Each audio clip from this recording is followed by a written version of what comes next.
Incoming transmission standby. Welcome to the Nod News Network. The 70-ton American vehicle is expected to arrive in the coming days. The first batch of US-made M1 Abrams main battle tanks will enter Ukraine soon, U.S. Defense Secretary Lloyd Austin told reporters on Tuesday. A military official told AFP on condition of anonymity that deliveries would begin in the next few days.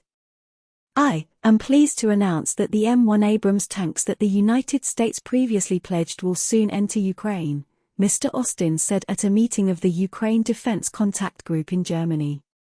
The nearly 50-nation council has met 15 times since the start of Russia's military campaign in Ukraine last February, with each meeting following new military aid pledges from the United States and allies.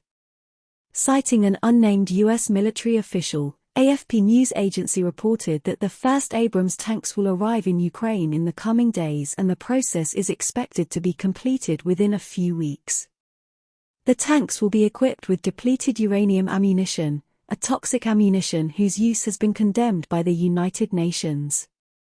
Kiev has requested these U.S. main tanks since last year, but Washington does not want to deliver them.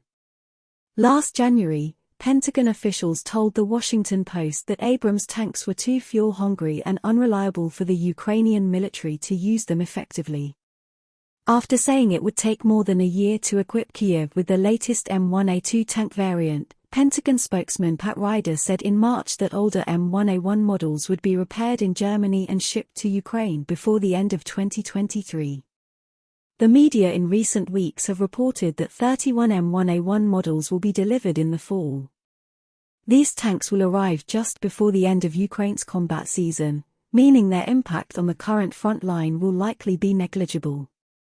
Last week, the U.S. Chief of Staff, General Mark Milley, told the BBC that Kiev had about 30 to 45 days of fighting left before mud and rain prevented large-scale battlefield exercises. Even under favorable conditions, the Ukrainian army still failed to achieve its summer goal of dividing the Russian front in the Zaporozhye region. According to Russian President Vladimir Putin, Kiev lost more than 70,000 troops. In return, Ukraine only captured a few small villages in the area, and lost dozens of tanks and armored vehicles provided by the West. This has been the Nod News Network, transmission complete.